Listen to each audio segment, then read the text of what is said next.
అందరు నమస్కారం.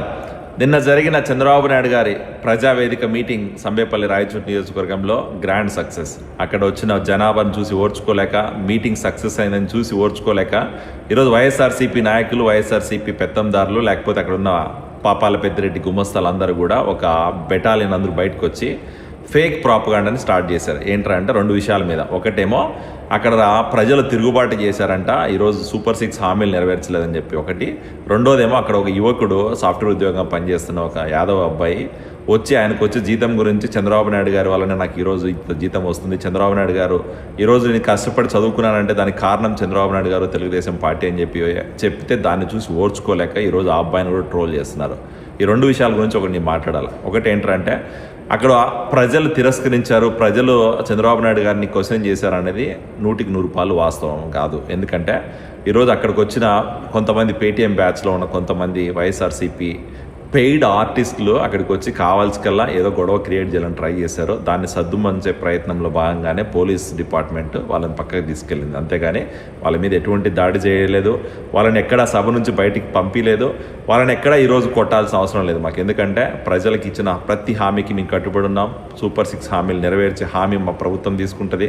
చంద్రబాబు నాయుడు గారు కూటమి ప్రభుత్వం దాని మీద ఎటువంటి నెగిటివ్ కామెంట్స్ చేయట్లేదు ఇప్పుడు దాకా. ఖచ్చితంగా దానికి కట్టుబడి ఉన్నాం, దాంట్లో డౌట్ లేదు. ప్రజలు ఎక్కడ భయపడాల్సిన అవసరం లేదు. వైఎస్ఆర్సీపీ చెప్పి ఈ అవాస్తవాల్ని మీరు పట్టించుకునే అవసరం కూడా లేదని చెప్పి చెప్తున్నాను. ఇంకా రెండో విషయం, బీసీ సోదరుడు యాదవ్ అబ్బాయి ఈరోజు మిషన్ లెర్నింగ్, ఆర్టిఫిషియల్ ఇంటెలిజెన్స్ మీద జాబ్ చేస్తున్నాడు. 14 సంవత్సరాల ఎక్స్పీరియన్స్ ఉంది. ఈ పేటీఎం బ్యాచ్ ₹5 అలవాటు పడిపోయి ఒక ట్విట్, ఒక పోస్ట్లో పెడితే ₹5 డబ్బులు వస్తాయి కాబట్టి వీటికి అలవాటు పడిపోయిన ఈ పేటీఎం డాగ్స్ అందరూ కూడా ఆ అబ్బాయికి వచ్చే జీతాన్ని చూసి ఓర్చుకోలేక, ఆ అబ్బాయికి వచ్చే శాలరీని చూసి ఓర్చుకోలేక ఈరోజు ఆ అబ్బాయిని కూడా ట్రోల్ చేస్తున్నారంటే ఎంత దారుణమైన పరిస్థితులు ఉన్నారో, ఎంత దిగజారు రాజకీయాలు చేస్తానో చూసుకోవాలి ఒకసారి. ఆ అబ్బాయి నిజంగానే ఒక మిషన్ లెర్నింగ్ కంపెనీలో పనిచేస్తున్నాడు. 14 సంవత్సరాల ఎక్స్పీరియన్స్ ఉన్న ఒక సాఫ్ట్వేర్ ఇంజనీర్కి 80-90 లక్షల జీతం రావడం అనేది పెద్ద అతిశయోక్తి కాదు. ఇవాళ రేపు 2-3 సంవత్సరాల ఎక్స్పీరియన్స్ అని కూడా 30 లక్షలు 40 లక్షల జీతాలు వచ్చే పరిస్థితి. సాఫ్ట్వేర్ కంపెనీల్లో ఈరోజు జీతాల స్కేల్ పెరిగింది. ప్రతి కంపెనీలో ఫ్రెషర్ కూడా 8-9 లక్షల జీతాలు ఇచ్చే పరిస్థితి ఉంది. నేను ఐటీ కంపెనీలు స్టార్ట్ చేసిన రోజుల్లో 3 లక్షలు వస్తే చాలా ఎక్కువ అనుకునే మేము ఆనందపడే రోజులు. ఈరోజు 8-9 లక్షలు స్టార్టింగ్ శాలరీ ఉంటుంది. ఒక 10 సంవత్సరాల ఎక్స్పీరియన్స్ వచ్చేసరికి వాళ్ళకి ఖచ్చితంగా 50-60 లక్షల స్కేల్లో చాలా కొన్ని లక్షల మంది పనిచేస్తున్నారు ఈరోజు ఇండియాలో. అది తెలుసుకోవాలా. ఈ వైఎస్ఆర్సీపీ నాయకులకో లేదా వైఎస్ఆర్సీపీ కార్యకర్తలకో, పేటీఎం డాగ్స్కో ఆ నిజాలు తెలియవు, వాస్తవ పరిస్థితులు గ్రహించే శక్తి ఉండదు. అసలు సాఫ్ట్వేర్ కంపెనీలు ఏం జరుగుతుందో తెలియదు. Machine learning, artificial intelligence, advance technology అన్న సంగతి తెలియదు వీళ్ళకి.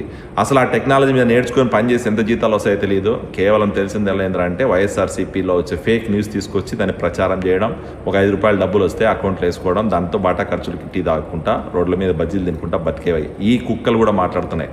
ఖచ్చితంగా ఈ వైఎస్ఆర్సీపీ ఫేక్ ప్రాపగాండాలని, వైఎస్ఆర్సీపీ చేసే ఈ దుర్మార్గమైన ప్రచారాలని, వైఎస్ఆర్సీపీ చేసే ఈ దరిద్రమైన పనులని ప్రజలు గమనిస్తున్నారు. ఈ పాపాల పెద్దిరెడ్డి గుమ్మస్తాలు ఎవరైతే ఉన్నారో అక్కడ వాళ్ళందరూ చేసిన ఈ దుర్మార్గాలను కూడా ప్రజలు చూసినారు. ఖచ్చితంగా ఈరోజు చంద్రబాబు నాయుడు గారి మీటింగ్ 100% సక్సెస్ అయింది.